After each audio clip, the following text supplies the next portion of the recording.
Halo rekan-rekan semuanya, kembali lagi bersama saya. Kali ini saya akan melanjutkan pembahasan terkhusus mengenai Pi Network yang terbaru lagi ya, resmi dari pihak Core Team. Dan di sini rekan-rekan harus memperhatikan ya, jangan di skip-skip informasi demi informasi yang berkaitan dengan pihak Core Team ya. Dan beberapa waktu yang lalu saya pernah membuatkan semacam konten berurutan yang berkaitan dengan informasi resmi dari pihak Core Team. Kemudian di sini apalagi ya informasi resmi dari pihak Core Team, rekan-rekan kita akan bahas step by step ya. Nah, di sini agar rekan-rekan juga bisa memahami dengan lebih baik. Kemudian di sini juga disebutkan ya, apa keuntungan daripada kita memiliki atau kita berada dalam fase mainnet tertutup di sini ya. Mengapa untuk open mainnet terkesan sangat lambat sekali ya rekan-rekan, dan tentunya rekan-rekan di sini sebagai pionir harus mendengarkan ini ya, atau harus membaca tentang informasi resmi dari pihak Core Team yang ada di sini, dan kita akan coba untuk mengulasnya. Dan di sini disebutkan keuntungan dalam fase mainnet tertutup ya, pada periode jaringan tertutup saat ini ya rekan-rekan, memungkinkan jaringan Pi fokus pada dua prioritasnya, yang mana di sini yang pertama jelas fokusnya pada verifikasi massal jutaan identitas perintis ya, atau akan ada semacam KYC massal ya rekan-rekan, yang mana di sini dapat diskalakan kemudian diikuti dengan migrasi saldo penambangan seluler mereka ke dalam Pi mainnet ya. Jadi di sini untuk masalah ini ada sedikit terkendala ya rekan-rekan. Kita sebagai para pionir mungkin banyak juga yang masih belum mendapatkan undangan KYC, maupun banyak juga yang sudah mendapatkan undangan KYC dan mungkin masih terjadi pending atau masih belum terapprove ya. Dan juga banyak sekali para pionir yang sudah terapprove, sudah lolos KYC, tapi masih mengalami saldo kendala atau kemacetan dalam review daripada KYC ya, dan KYC masih belum disetujui. Itu artinya rekan-rekan masih belum bisa dimigrasikan koin Pi-nya ke dalam saldo mainnet ya. Maka dari itu kendala demi kendala tersebut yang difokuskan Core Team pada fase enclose mainnet ini sebelum membuka fase berikutnya atau fase mainnet terbuka ya, atau open mainnet. Jadi di sini sebelum open mainnet diselesaikan dulu ya rekan-rekan semua yang berkaitan dengan akun Pi rekan-rekan semuanya, dan juga berkaitan dengan KYC dan saldo atau berkaitan dengan migrasi saldo Pi mainnet ya. Nah, di sini agar beres ya, ini sangat jelas sekali. Kemudian di sini fokus yang kedua, mengapa kita masih dalam fase mainnet tertutup ya. Nah, di sini Core Team juga melakukan semacam pembuatan utilitas yang nyata ya, jadi realistis untuk cryptocurrency Pi. Termasuk juga disebutkan infrastruktur dan juga platform ekosistem yang memungkinkan pembangunan utilitas oleh komunitas ya, dan di dunia luar. Kemudian penyelesaian kedua prioritas ini sebagai kelanjutan dari pembangunan ekosistem yang layak dan berkelanjutan perlu diambil dengan langkah selanjutnya sebelum menuju ke fase open mainnet atau open network ya. Jadi di sini untuk yang kedua ya rekan-rekan, Core Team juga sangat jelas sekali ya, ini membuat aplikasi utilitas yang nyata ya untuk cryptocurrency Pi. Artinya di sini mengembangkan semacam aplikasi ekologi yang nanti kita bisa membayar dengan koin Pi kita ya rekan-rekan. Nah, kemudian di sini juga membangun infrastruktur termasuk platform ekosistem, dan juga di sini ada event hackathon ya. Artinya di sini memang dimatangkan untuk aplikasi pendukung daripada project Pi Network itu sendiri ya, dan koin-koin Pi rekan-rekan itu hanya bisa berfungsi sebagai utility ya, atau alat pembayaran di dalam aplikasi ekologi yang sedang dikembangkan oleh Core Team di sini ya. Artinya di sini yang pekerjaan yang paling berat adalah pekerjaan yang nomor 2 ini ya, pembangunan utilitas yang nyata ya rekan-rekan. Jadi di sini bukan kaleng-kaleng, dan sudah ada lebih dari ribuan ya aplikasi ekologi yang mendaftarkan diri dalam hackathon ya rekan-rekan. Ini sangat banyak sekali ya. Saya rasa di sini Pi Network merupakan project yang sangat besar sekali dan sangat mantap sekali ya.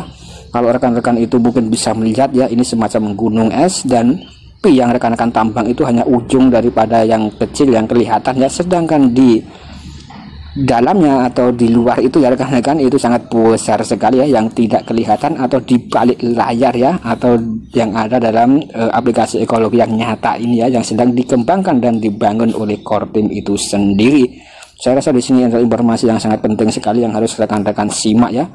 Kemudian di sini memang banyak sekali para hater-hater yang tidak percaya dan tidak yakin, dan kemudian juga tidak mengerti tentang project Pi Network yang disamakan dengan project Coin Micin ya, tentu sangat berbeda jauh. Pi Network di sini fokusnya tidak hanya satu project ya, tapi di sini banyak sekali project-project yang dikembangkan melalui aplikasi ekologinya ya. Mungkin kurang lebih seperti itu bagaimana cara kita memahami project Pi Network dengan cara yang simple. Kemudian di sini juga disebutkan apakah Pi menyetujui daftar apa yang diklaim sebagai P-Coin. Kemudian di sini berkaitan dengan PIOU ya, atau harga terutang dalam coin market cap, atau turunan P lainnya di berbagai bursa cryptocurrency. Jadi di sini apakah ini disetujui oleh pihak Pi Network atau core team ya, tentang harga daripada koin P yang sudah sangat viral dan sangat ramai sekali di berbagai bursa-bursa yang ada ya rekan-rekan, termasuk di sini juga ada PIOU ya, atau harga terutang dalam CMC ya rekan-rekan. Bagaimana pendapat daripada core team, atau bagaimana pandangan terhadap ini ya rekan-rekan. Nah, ini bagaimana pandangan core team terhadap hal ini ya dalam menyikapinya. Dan di sini disebutkan ya, jadi di sini jaringan Pi atau core team tidak menyetujui P-Coin yang terdapat dalam berbagai bursa yang ada ya. Jawabannya adalah tidak ya rekan-rekan. Ini sangat jelas sekali, dan ini yang pertama ya, jadi tidak ya, tidak disetujui. Jaringan Pi tidak memiliki hubungan dengan pertukaran ini, dan yang bertindak tanpa persetujuan otoritas atau keterlibatan jaringan. Desain daripada jaringan tertutup melarang daftar atau pertukaran apa atau pertukaran Pi apapun berdasarkan aturan dan melalui konstruksinya, yang membuat hal itu secara teknis tidak mungkin dilakukan. Ini berarti bahwa daftar tidak sah. Nah rekan-rekan, ini jelas sekali ya. Ini berarti bahwa daftar tidak sah ini yang dimaksudkan untuk menawarkan token Pi adalah tipuan yang didasarkan pada informasi palsu dan menyesatkan yang disajikan oleh bursa mata uang kripto yang menawarkan daftar tersebut. Jadi di sini sangat jelas sekali ya, tidak ada hubungannya dan tidak ada kaitannya dengan koin Pi yang nyata, koin Pi yang asli ya rekan-rekan. Ini sangat jelas sekali sanggahan daripada pihak core team. Kemudian di sini juga disebutkan beberapa bursa mengklaim bahwa jaringan Pi telah memberi izin kepada mereka untuk mendaftarkan token atau koin Pi. Nah ini atau bisa berkolaborasi dengan mereka ya. Apakah ini benar atau tidak ya rekan-rekan? Nah di sini dijawab langsung oleh core team ya dalam website resminya. Klaim apapun atas izin atau keterlibatan jaringan Pi dalam daftar apapun jelas-jelas salah dan tidak benar ya. Jadi di sini dibantah oleh pihak core team ya. Ini sangat jelas sekali ya rekan-rekan. Jadi harga-harga yang tersebar dalam bursa-bursa yang ada, baik itu dalam Atlantis Exchange, Huobi maupun Bmart dan lain-lain ya, yang mana mereka mengaku-ngaku telah bekerja sama dengan koin Pi atau berkolaborasi dengan core team ya, ini dibantah oleh pihak core team secara langsung ya. Satu-satunya sumber terpercaya untuk informasi mengenai jaringan Pi, token Pi atau token Pi atau apapun yang terkait dengan aktivitas saat ini atau di masa yang akan datang adalah situs web resmi kami, aplikasi atau saluran media sosial jaringan Pi.